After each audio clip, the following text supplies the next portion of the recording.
Hello friends, welcome back to electrical fever. एक ऐसा बुखार जो आपको कभी नहीं होने देगा बीमार। तो सबसे पहले सबको a very very happy new year. तो आज हम 2 हफ्तों बाद वापस आ रहे हैं। तो आज हम एक बहुत ही इंटरेस्टिंग अप्लायंस के बारे में डिस्कस करने जा रहे हैं जो कि हमारी किचन में यूज़ होता है रेगुलरली ऑन रेगुलर बेसिस। तो आज हम डिस्कस करेंगे इलेक्ट्रिक चिमनीज़ के बारे में।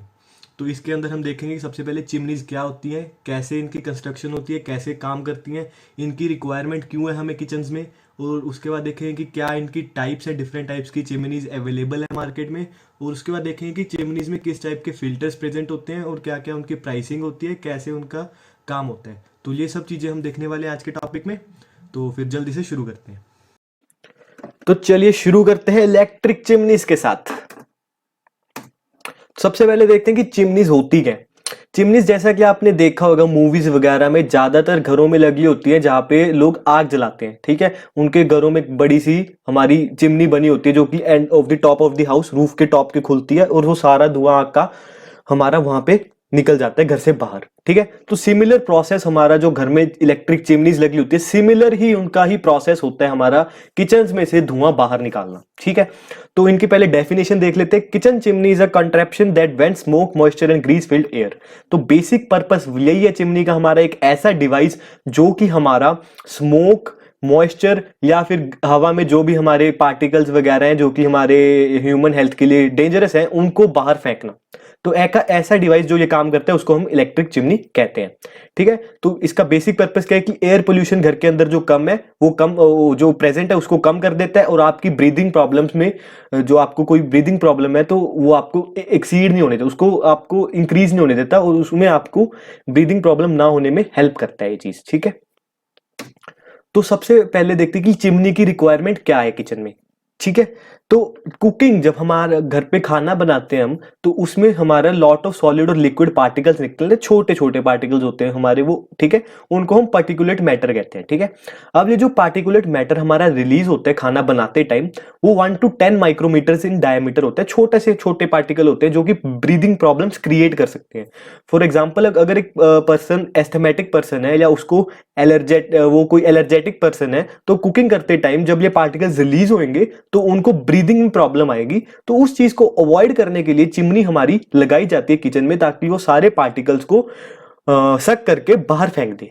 ठीक है, तो जो हमारे ये पर्टिकुलेट मैटर है उसमें हमारे ऑर्गेनिक और इनऑर्गेनिक सब्सटेंसेस प्रेजेंट होते हैं, लाइक सूट, कार्बन रिमेन्स होते हैं, उसमें स्मोक होती है, वाटर वेपर, खाना बनाते टाइम वाटर वेपर्स तो हमारे निकलते निकलते, ऑयल फ्यूम्स भी होते हैं। ठीक है, और उसके बाद थोड़ा फूड के भी छोटे छोटे पार्टिकल्स हमारे एक्स्ट्रा बाहर निकल सकते हैं कुकिंग करते टाइम।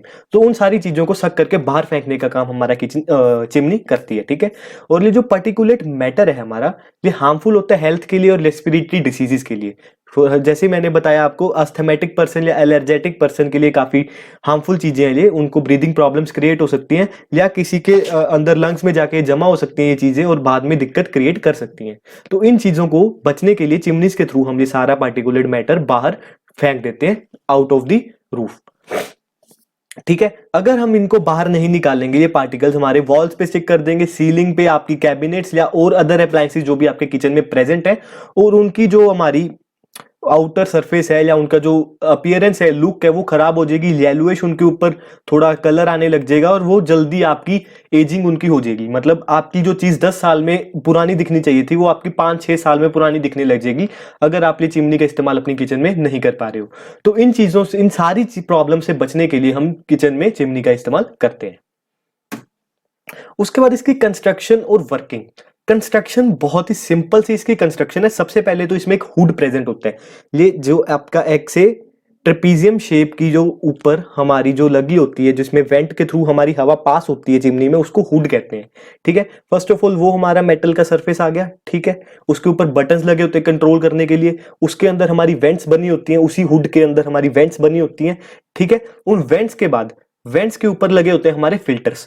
ठीक है, जैसे कि इस आप डायग्राम में देख सकते हो कैसेट फिल्टर लगा हुआ है, वैसे डिफरेंट डिफरेंट टाइप्स के हमारे फिल्टर्स प्रेजेंट होते हैं चिमनी के अंदर। इसमें इस डायग्राम में सिर्फ एक ही फिल्टर दिखाया हुआ है, तो उस वेंट्स के ऊपर हमारे फिल्टर्स प्रेजेंट होंगे। ठीक है, उसके बाद जब हमारी डक्ट स्टार्ट होने से पहले डक्ट के ऊपर हमारा फैन लगा होता है, ठीक, एक्सट्रैक्टर फैन। और उसके बाद हमारी डक्ट हमारी लंबी बाहर जाके खुलती है एकदम रूफ के ऊपर पाइप के थ्रू, और उसके थ्रू हमारा सारा धुआं बाहर निकल जाता है किचन के से। ठीक है, सबसे पहले ट्रेपीजियम शेप्ड हुड, हुड के अंदर वेंट्स, वेंट्स के ऊपर फिल्टर्स, फिल्टर्स के ऊपर एक्सट्रैक्टर फैन, फैन के बाद डक्ट।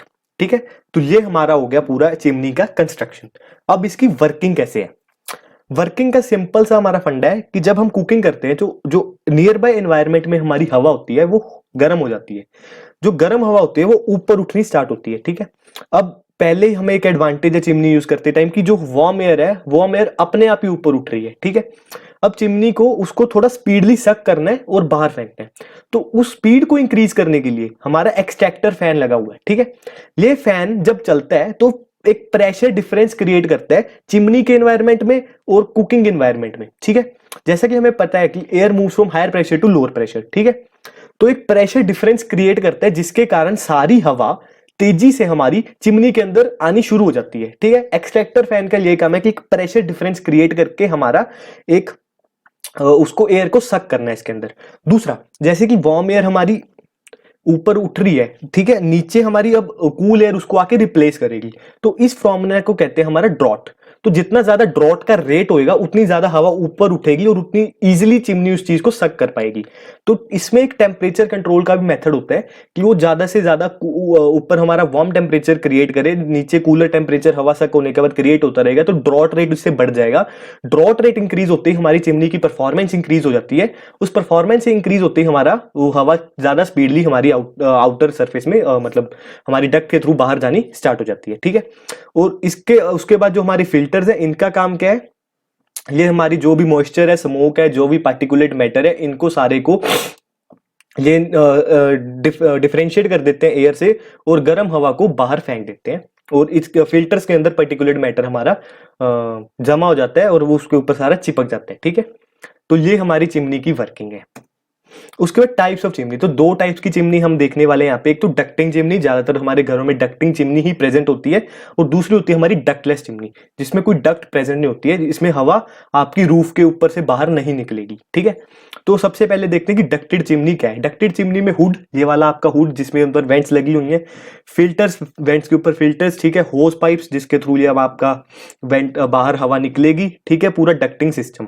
ठीक है, तो इसमें पूरी हमारी प्लम्बिंग चाहिए होती है डक्ट्स को लगाने के लिए, सारा कुछ लगाने के लिए, और हमारी ये ऊपर जनरली स्टोव के ऊपर ही प्रेजेंट होती है to ensure maximum amount of ventilation. ठीक है, तो नॉर्मल हमारी डक्टिंग चिमनी ही प्रेजेंट होती है हमारे घरों में। ठीक, अब डक्टलेस चिमनी में क्या है कि एक तो इसमें ये जो आपकी आउटर वेंट थी ये एब्सेंट हो जाएगी, इतनी ही आपकी चिमनी रह जाएगी बस, और इसके अंदर कुछ एक्स्ट्रा नंबर ऑफ फिल्टर्स आ जाते हैं, जैसे कार्बन फिल्टर्स आ जाते हैं, और इसमें कार्बन फिल्टर्स नहीं होते हैं, बट इसमें डक्ट्स नहीं प्रेजेंट होती डक्टलेस चिमनी में। ठीक है, तो अब इसमें क्या है कि जो हमारी पोल्यूटेड एयर है, पार्टिकुलेट मैटर है जिसमें सारा, वो इसमें आएगा। ठीक है, फिल्टर उसमें से सारा ऑयल वगैरह या वाटर ड्रॉपलेट्स वगैरह निकाल लेंगे और हवा को क्लियर करके हमारी, ठीक है, ऊपर भेज देंगे। कार्बन फिल्टर का काम क्या है इसमें कि बैड ऑर्डर को निकालेगा, स्मोक को निकालेगा, कार्बन सूट था उसके अंदर जो सारा वो निकाल के ऊपर फेंक देगा उस हवा को, और वो हवा हमारी अब बाहर निकलने की बजाय जो हमारी आउटर रूफ डक्ट के थ्रू, जो वेंट के थ्रू बाहर निकलनी थी, वो बाहर नहीं निकलेगी, वो हमारी किचन में ही दोबारा रिसर्कुलेट हो जाएगी, बट वो क्लीन एयर होएगी। हमारी जो फिल्टर्स थे उन्होंने सारी गंदगी को एब्जॉर्ब कर लिया, वो क्लीन एयर अब हमारी किचन के एनवायरनमेंट में दोबारा वापस आ रही है। ठीक है, अब डक्टेड चिमनी हमारी महंगी होती है क्योंकि इसमें वेंट्स को भी स्टैब्लिश करना पड़ता है डक्टलेस वैरायटी से। ठीक है, बट जो हमारी जो डक्टिंग वाली चिमनी होती है, इसके जो फिल्टर्स होते हैं वो वॉशेबल होते हैं, तो इसकी मेंटेनेंस और ऑपरेटिंग कॉस्ट कम आ गई। वहीं जो हमारी डक्टलेस चिमनी होती है, डक्टलेस चिमनी के फिल्टर्स हमें सिर्फ रिप्लेस करने पड़ते हैं एक सर्टेन पीरियड ऑफ टाइम के बाद, तो उसकी ऑपरेशनल और मेंटेनेंस की कॉस्ट ज्यादा होगी हमारी डक्टिंग चिमनी से। ठीक है, और इसी कारण हमारी डक्टिंग चिमनी ज्यादा एफिशिएंट होती है क्योंकि इनकी सक्शन पावर ज्यादा होती है डक्टलेस चिमनी से, और टेम्परेचर मेंटेन करने के लिए भी हमारी डक्टिंग चिमनी डक्टलेस चिमनी से ज्यादा बेटर है। क्योंकि डक्टलेस चिमनी में क्या है कि टेम्परेचर जो हवा का था वो ज्यादा कम नहीं होगा, वो वही हवा आपकी किचन में वापस रिसर्कुलेट हो रही है। वेरएस डक्टिंग चिमनी में जो गर्म हवा थी वो हमारी आउटर वेंट के थ्रू आउटर इन्वायरमेंट में जा रही है, किचन में वापस नहीं आ रही। तो ये हमारा डक्टिंग चिमनी और डक्टलेस चिमनी के डिफरेंसेस थे। एट लास्ट हम देखते हैं कि किस टाइप के फिल्टर्स हमारे प्रेजेंट होते हैं चिमनीज के अंदर, क्या क्या डिफरेंट टाइप के फिल्टर्स हैं। सब 3 टाइप के फिल्टर्स हम यहाँ पे डिस्कस करने वाले हैं, मैश फिल्टर, बैफल फिल्टर और चारकोल फिल्टर। ये वाला जो आप देख पा रहे हैं अपनी स्क्रीन पे राइट हैंड साइड पे गोल गोल, ये वाला व्हाइट कलर का गोल फिल्टर है मैश फिल्टर। ये वाला फिल्टर है हमारा बैफल फिल्टर, और ये वाला फिल्टर है हमारा चारकोल फिल्टर, और उसको हम कार्बन फिल्टर भी कह सकते हैं। ठीक है, तो सबसे पहले तो आपका आ गया बनते कैसे हैं। मैश फिल्टर क्या है हमारा, मल्टीपल लेयर ऑफ एल्यूमिनियम की मैश। एल्यूमिनियम की आप मैश मतलब जालियां बिछा दीजिए एल्यूमिनियम की, एक ऊपर के ऊपर लेयर बिछाते जाइए तो आपका मैश फिल्टर तैयार हो जाएगा। उसके बाद आ रही है बैफल फिल्टर। ठीक है, बैफल फिल्टर आप देख सकते हैं स्टेनलेस स्टील का बना होता है, ऐसे एक इसी शेप का कर्व्ड पैनल है ये पूरा, ये स्टेनलेस स्टील की बनी हुई है। चारकोल फिल्टर हमारा चारकोल की स्लेट से बनता है, बेसिकली कार्बन फिल्टर हो गया, बीच में थोड़े थोड़े होल्स रख दिए जिसके थ्रू एयर पास हो जाएगी और ऊपर जो कार्बन एलिमेंट्स है उसके अंदर स्टिक हो जाएंगे हमारे। ठीक है, वर्क कैसे करते हैं, एल्यूमिनियम मैश के अंदर हमारी जो ठीक है ग्रीस ऑयल पार्टिकल्स जो स्मोक के अंदर थे वो सारे चिपक जाएंगे। बैफल फिल्टर के अंदर क्या है, ये भी सिमिलरली हमारा ऑयल और ग्रीस पार्टिकल्स को, बड़े जो ऑयल और ग्रीस पार्टिकल्स है उनको पकड़ लेगा ये। और उसके बाद चारकोल फिल्टर है हमारा, बेसिकली कार्बन फिल्टर है तो कार्बन एलिमेंट्स को पकड़ेगा, स्मोक और एब्जॉर्ब ऑयल के जो छोटे छोटे पार्टिकल्स बचेंगे उनको एब्जॉर्ब कर लेगा। क्लीनिंग प्रोसेस क्या है, मैश फिल्टर का क्लीनिंग प्रोसेस आपका बहुत डिफिकल्ट है क्योंकि आपको सारी जालियां निकालनी पड़ेंगी एल्यूमिनियम की, उसको साफ करना पड़ेगा, उसके बाद उसको दोबारा पुट इन करके उसको चिमनी के अंदर डालना पड़ेगा। और इसकी आपको सलाह दी जाती है कि 1 वीक आप इसको जरूर करें। बैफल फिल्टर का इसकी क्लीनिंग प्रोसेस इतना डिफिकल्ट नहीं है क्योंकि आप देख सकते हैं इतनी चौड़ी चौड़ी जगहें हैं तो इनको जल्दी आप साफ कर सकते हैं। 3 to 4 वीक्स में आप एक बार इसको साफ करें। और जो चारकोल फिल्टर है ये आपको बताया था कि डक्टलेस चिमनी में प्रेजेंट होता है, कार्बन फिल्टर है, इसको रिप्लेस करना पड़ता है तो ये नॉन वॉशेबल है। ठीक है, अगर आप फिल्टर को रेगुलरली साफ नहीं करोगे तो क्या होगा, तो उसमें मैश फिल्टर में ऑयल और ग्रीस जमा हो रही है, ऑयल और ग्रीस जमा हो रही है तो फिल्टर हमारा ब्लॉक हो जाएगा, एयर को साफ नहीं कर पाएगा, सक्शन कैपेसिटी हमारी चिमनी की कम हो जाएगी। ठीक है, और उसके बाद आपकी चिमनी में से आवाज भी ज्यादा आएगी क्योंकि सक्शन पंप को ज्यादा मेहनत करनी पड़ रही है पर हवा ऊपर नहीं जा रही है, इसके कारण नॉइज बढ़ जाएगी उसकी। ठीक है, और सेम हमारा बैफल फिल्टर में भी ये सारी आपकी जो स्लिट्स हैं ब्लॉक हो जाएंगी, एयर ऊपर नहीं जाएगी, नॉइज हमारी बढ़ जाएगी, सक्शन की एफिशिएंसी कम हो जाएगी। ठीक है, ये हमारी नॉट वॉशेबल है तो इसको सिर्फ रिप्लेस ही करना पड़ेगा। Noise due to filter, mesh filter के कारण काफी ज्यादा नॉइस आती है, बैफल में ज्यादा बड़ी स्लेट्स हैं तो ज्यादा बड़ी नॉइस नहीं आती। इसमें नॉइस आने का कारण क्या है कि हमारी बहुत छोटे छोटे होल्स प्रेजेंट होते हैं, उसके थ्रू जब एयर पास करते हैं तो उसकी आवाज काफी ज्यादा आती है। ठीक है, चारकोल में भी सेम छोटे छोटे हमारे होल्स हैं तो उसके थ्रू भी एयर जब पास करेगी तो आवाज आएगी, तो ज्यादा नॉइस है। ड्यूरेबिलिटी क्या है हमारी, मॉडरेट है, बैफल की भी काफी ड्यूरेबल है बैफल फिल्टर मैश फिल्टर से। और चारकेट फिल्टर तो हमें 3 to 4 मंथ से बदलना ही पड़ता है अगर आपके केस में डकलेस चिमनी आपके घरों में प्रेजेंट है।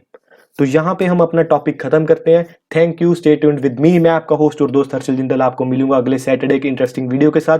लाइक, शेयर और सब्सक्राइब करना ना भूलें। कमेंट सेक्शन में जरूर बताएं कि आपको लेक्चर्स कैसे लग रहे हैं, कोई कमी लग रही है तो वो भी कमेंट सेक्शन में बताएं, कोई आप टॉपिक पढ़ना चाहते हैं तो वो भी कमेंट सेक्शन में जरूर बताएं, और शेयर जरूर कीजिए ताकि ज्यादातर लोगों के पास हमारी इंफॉर्मेशन पहुंच पाए। Thank you, stay tuned, bye.